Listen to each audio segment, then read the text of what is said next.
Shavua Tov, le Rav Leibel Groner, secrétaire du Rabbi, raconte. Un jour, un homme d'affaires a appelé le secrétariat du Rabbi pour demander un conseil dans une certaine affaire. Le Rav Leibel Groner, lorsqu'il est rentré dans le bureau du Rabbi, il a dit voilà, telle et telle personne, elle a demandé comment agir dans ses affaires. Le Rabbi a dit au secrétaire, est-ce que c'est sûr qu'il va m'écouter si je vais lui donner le conseil? Le Rav Leibel Groner ne savait pas quoi répondre. Il n'a pas répondu. Le Rabbi a continué à dire, car si je vais lui donner un conseil et il ne va pas le faire, ça va être mauvais pour lui. Il ne vaut mieux pas que je le donne ce conseil. Bon, le Rav Leibel Groner, lorsqu'il est reparti au secrétariat, a téléphoné à cet homme d'affaires. Il lui a dit, tu sais, chez les chassidim, on aime bien des histoires. Je vais te raconter une histoire. Le Rabbi précédent est venu aux États-Unis en 1930 pour une visite. Il est resté environ une quinzaine de jours dans la ville de Chicago. Et là-bas, il y a une vingtaine de personnes qui sont devenues des chassidim Chabad, des chassidim du Rabbi précédent, de Rabbi Yosef Yitzhak, le beau-père du Rabbi. Et des années plus tard, en 1940, le Rabbi précédent est venu s'installer aux États-Unis, à New York. En 1946, le Rabbi précédent a demandé de fonder une yeshiva dans la ville de Chicago. Pour cela, il a envoyé le Rosh Yeshiva, Rav Yosef Weinberg. Et il a envoyé aussi 5 jeunes hommes qui vont là-bas font partie de ceux qui vont fonder la yeshiva. Et le secrétaire donc raconte à cet homme d'affaires, moi, Rav Leibel Groner, donc il raconte, je faisais partie de ces 5 personnes-là qui sont parties étudier dans cette yeshiva. Une semaine plus tard, le Rav Yosef Weinberg, le Rosh Yeshiva, reçoit un téléphone du secrétaire du Rabbi précédent, le Rav Khadakov, qui dit que le Rabbi précédent a demandé qu'à la yeshiva, il va y avoir des cours de Tanakh, des cours de la Bible. Ils ont cherché quelqu'un à Chicago, et en effet, ils ont trouvé quelqu'un qui connaissait très très bien la Bible, et qui est venu, et qui a expliqué bien avec enthousiasme le premier verset de Yoshua, etc. C'est pour le premier cours. Et d'ailleurs, il n'a pas voulu prendre de l'argent. Il a dit, comment? Le Rabbi demande d'enseigner le Tanakh, je vais prendre de l'argent. Au deuxième cours, le Rav Leibel Groner continue à raconter, on a demandé à cette personne-là, vous étiez là lorsque le Rabbi précédent est venu en 1930, racontez-nous quelques histoires. Il a raconté quelques histoires. La semaine d'après, lorsqu'il est venu donner le cours de Nach, il a dit, aujourd'hui, je vais vous raconter une histoire, mais uniquement à condition que vous me promettez que vous allez vous rappeler de cette histoire-là toute votre vie. Bon, qu'est-ce qu'on va faire les Bachurim, les jeunes hommes, évidemment. Ils disent qu'ils vont faire leur maximum pour se rappeler de cette histoire. Et il leur a dit comme ça. Lorsque le Rabbi précédent est venu à Chicago, il y avait un jeune homme qui avait 30 ans qui voulait faire son aliyah en Israël. Et son père lui a dit, écoute, il y a un rabbi, il y a un saint, il se trouve ici dans la ville. Viens, on va lui demander son conseil. Ce jeune homme, il a dit, hors de question, je ne vais pas demander au rabbi, de toute façon c'est sûr et certain que sa réponse sera non. Ils ne sont pas intéressés qu'on fasse l'aliyah, qu'on va en Israël, quelle que soit la raison pourquoi il pensait ça. En tous les cas, il a dit, je ne vais pas demander. Le père n'a pas pu se retenir. Et il est parti demander au rabbi précédent, est-ce que mon fils peut voyager en Israël? Le rabbi précédent lui a dit, ne pas voyager maintenant, que ton fils ne voyage pas maintenant. Le papa, il est parti chez son fils, et il lui a dit, écoute, voilà ce que le rabbi a dit. Il a dit de ne pas voyager maintenant. Il a dit de ne pas voyager, mais pas maintenant. Le fils s'est mis en colère sur son père. Il a dit, comment tu es parti demander? Je t'ai dit de rien demander, ça ne m'intéresse pas. J'ai décidé d'y aller, et j'y vais maintenant. Et il est parti. Sur le bateau, il y avait 275 personnes. Il y a eu une très grande tempête. Ce bateau a coulé, et tout le monde est mort. Après que le père a fini donc les 7 jours de deuil, il est parti voir le rabbi précédent en pleurant. Il a dit, Rabbi, si vous avez eu la possibilité de sauver 275 personnes, pourquoi vous ne l'avez pas fait? Il fallait que personne prenne ce bateau. Pourquoi vous ne l'avez pas dit clairement? Vous avez dit de ne pas voyager maintenant. Sous-entendu que plus tard, ça serait bon, mais juste maintenant, c'est pas bon. Il fallait le dire. Le rabbi précédent lui a dit, nous, en faisant référence au rabbi de Chabad, nous sommes là pour transmettre ce qu'on nous dit d'en haut. Lorsque je t'ai dit que ton fils ne voyage pas maintenant, je ne sais pas pourquoi pas voyager maintenant, mais d'en haut, ce qu'on m'a dit, c'était de te dire pour transmettre à ton fils de ne pas voyager maintenant dans ce que j'ai fait. Et évidemment, ce qu'on voit de là, et que le rabbi précédent dit, il dit, quand on dit, il faut écouter à ce qu'on dit. Maintenant, toute cette histoire-là, c'est le secrétaire du rabbi Rav Leibel Groner qui le raconte à cet homme d'affaires.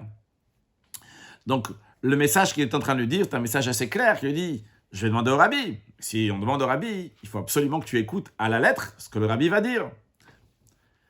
L'homme d'affaires a réfléchi, il a dit, ok, je donne ma parole, j'écouterai ce que le rabbi va dire. Le secrétaire du rabbi est rentré dans le bureau du rabbi et il a dit, c'est bon, l'homme d'affaires, va faire comme le rabbi a dit. Alors le rabbi s'est étonné, il a dit, comment t'as réussi à lui faire sortir cela? Comment cet homme d'affaires était d'accord, sûr et certain de faire ce que je vais lui dire de faire? Alors le Rav Leibel Groner lui a raconté l'histoire qu'il a racontée à l'homme d'affaires. Le rabbi a fait un sourire, il a dit, maintenant, j'ai gagné une histoire de mon beau-père que je ne connaissais pas encore. Puis le rabbi a dit exactement dans tous les détails qu'est-ce que cet homme d'affaires doit faire, etc. Et le Rav Leibel Groner a téléphoné à cet homme d'affaires, il a dit voilà ce que le rabbi il a dit, il a donné tous les détails. Rien du tout, aucune réponse de l'autre côté du téléphone. Et il lui dit tu m'entends? Il dit oui, j'ai entendu.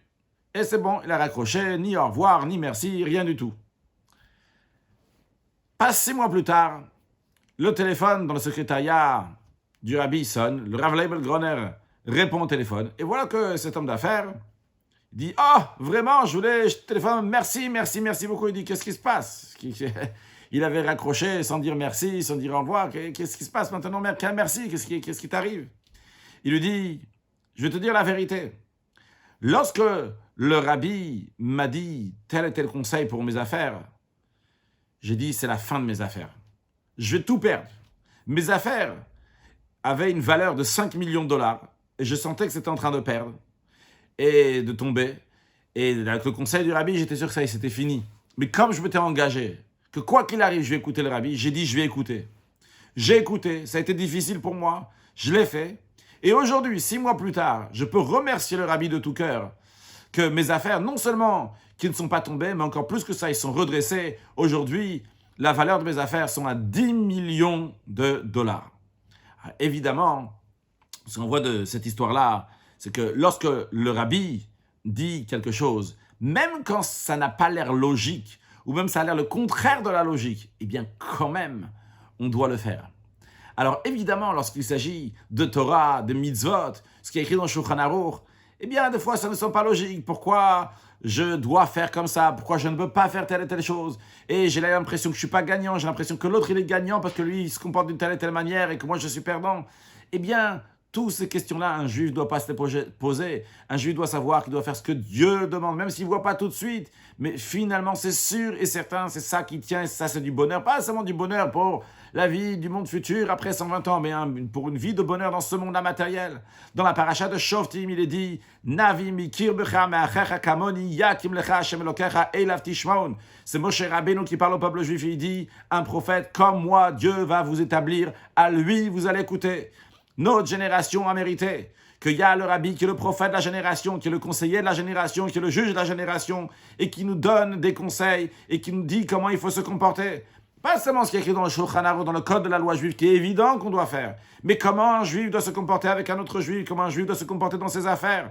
Lorsque ça arrive le mois de Elul, de diffuser à tout le monde qu'il y a des initiales du mois de Elul qui sont liées avec l'étude de la Torah, avec la prière, les Teilim, avec la Tzedaka, la charité, avec la Teshuvah, retourner vers Hachem, avec la Geoula, avec la délivrance. Il faut le faire. Ça arrive après Rosh Hashanah. Eh bien, je toquais sur la porte d'un autre juif, si je ne suis pas sûr qu'il a entendu le chauffard, je vais aller lui sonner le chauffard. Ah, c'est pas mon habitude, mais le rabbi dit, c'est le rôle de notre génération.